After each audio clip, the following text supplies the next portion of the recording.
The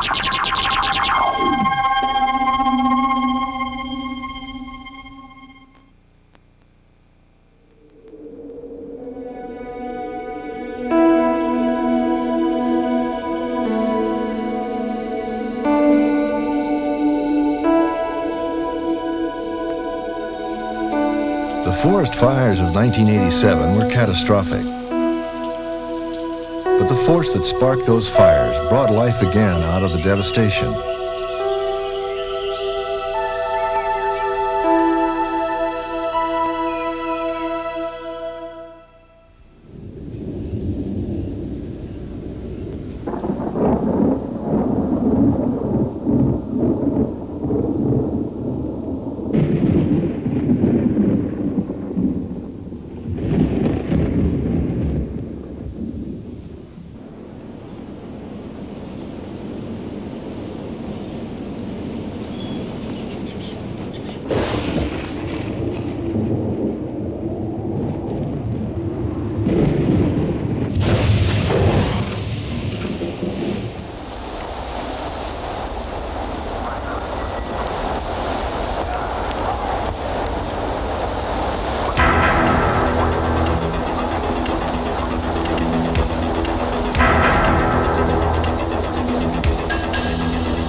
In the crackling hot days of late summer 1987, lightning storms swept California, striking over 12,000 times.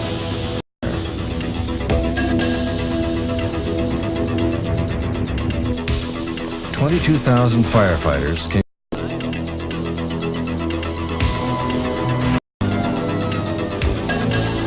Year and a decade, and a layer of debris on the forest deep had set the stage for the late summer storm. Struck.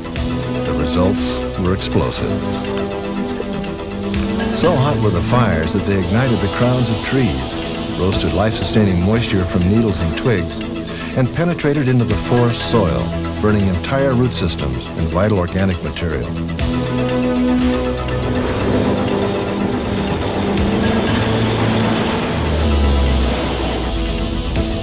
Working men often with little sleep, the homes and eventually contained the flames. 10 firefighters lost their lives.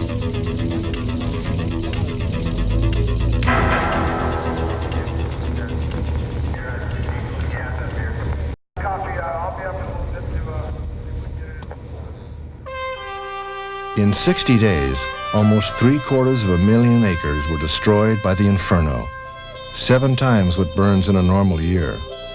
Much of the burned area was prime timberland in central and northern California.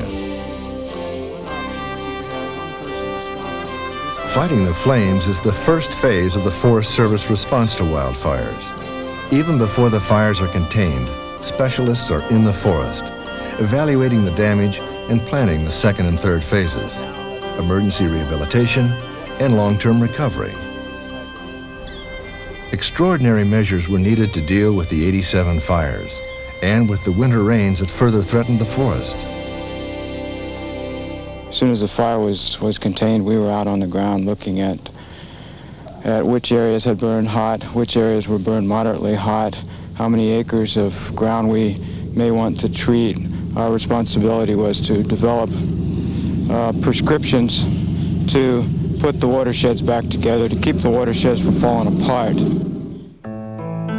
This responsibility was shared by hundreds of Forest Service professionals who fanned out over California's burned forests.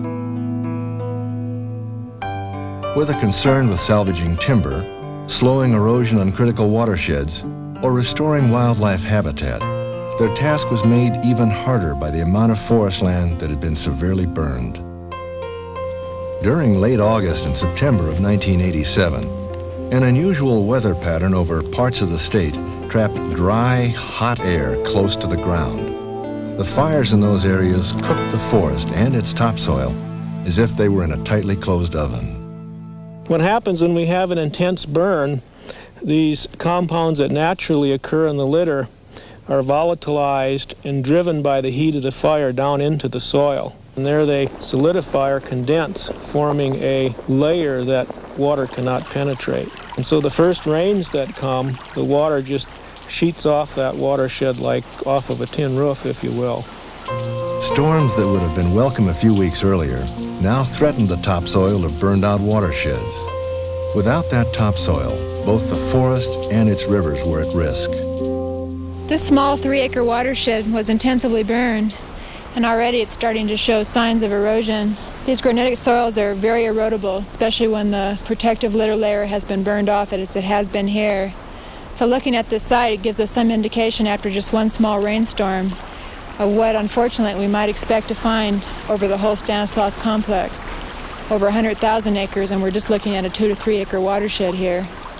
To check erosion in such mountainous areas and begin restoration work, you need equipment and skilled people, and the roads to get them where they need to go. We're going to have a lot of runoff in this fire area because there isn't any ground cover to protect the slopes. In return, that'll be silting in all of our culvert basins and causing our roads to wash out. We're trying to get the upper hand on it before the rains come. Repairing roads was only part of the rehabilitation effort put together by the Forest Service. Scores of workers also cut down dead trees to stem hillside runoff. What we're doing is we're cutting down a lot of this dead material here, putting it on the ground to help keep the erosion problem down a little bit here.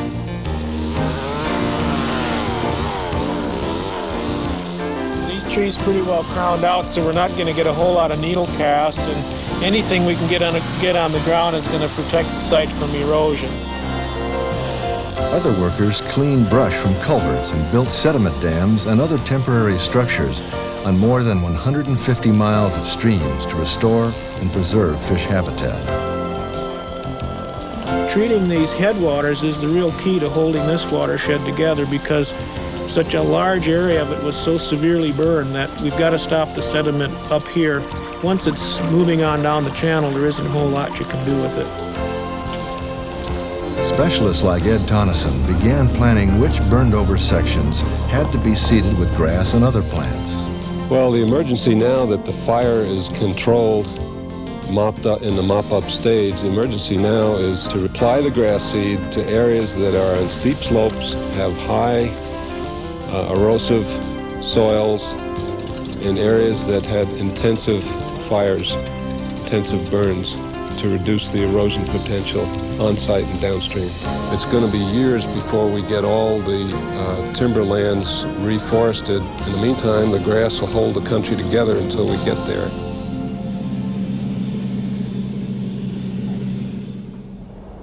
Grasses not only hold the soil in place, they provide food for wildlife and birds, and breeding areas for the insects that fish feed on. Wildlife can't outrun a fast-moving fire. In the case of some birds, some burrowing animals, they're actually almost baked in their burrows because the temperature is so high and they can't go down deep enough to get out of the way. Large migratory animals, mammals like deer, bobcats, and things like that can generally outrun a slow-moving fire, but not a large fire like this one. They will return to the fire area, particularly things like deer and some squirrels will return to areas. And as soon as we first forbs and grasses grow, additional.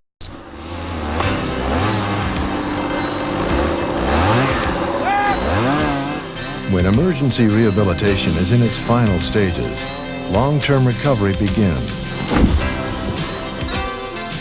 It's real gratifying to take a tree this size and save it, rather than blow it up and nobody get anything for it.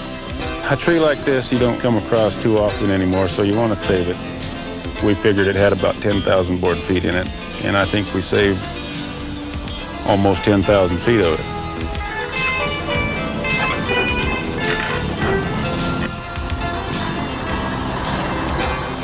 Salvaging trees charred by the flames, but still a source of good lumber, is an essential part of the recovery phase. Weakened or killed by the flames, the timber must be harvested as soon as possible to bring its full value on the market. To prepare millions of seedlings for planting takes a lot of work and a lot of time.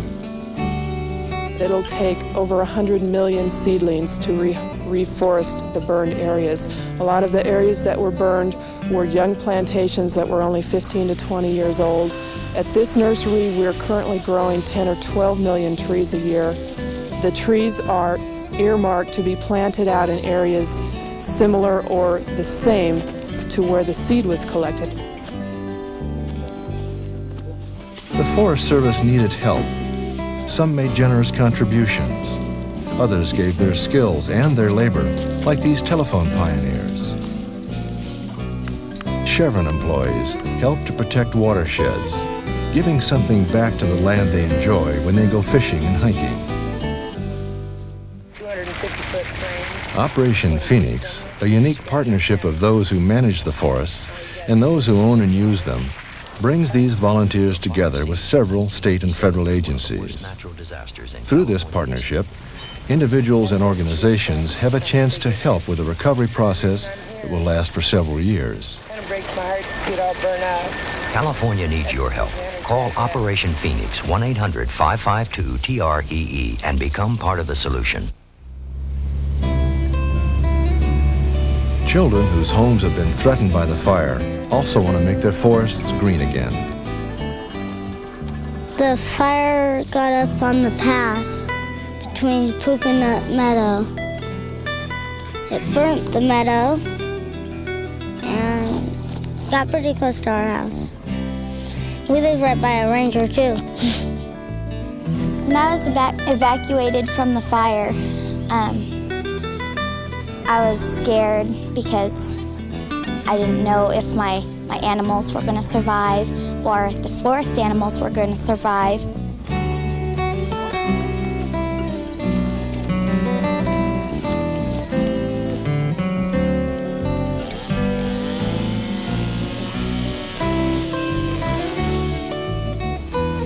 Stick it way down deep. Way down deep. There you go. Okay, now pack it down around in there. Put your hand down and push it down. Pack it down first. There you go. More dirt, yeah. More packing. Easy. Easy. So you guys can still break it. Okay. Looking good? Okay, test it like you said before. It's really easy. Okay. There you go. Okay, we got it. Okay. Come on, dude. The children want to help.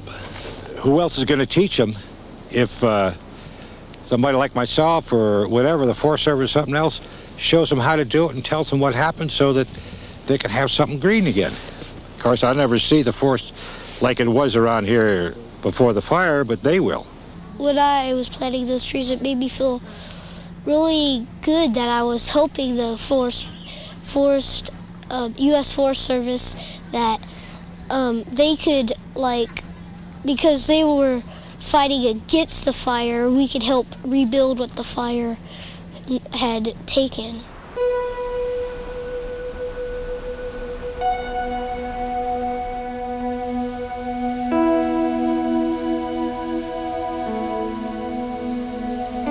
Devastating in scope and intensity, the fires of 1987 destroyed thousands of acres of prime forest land.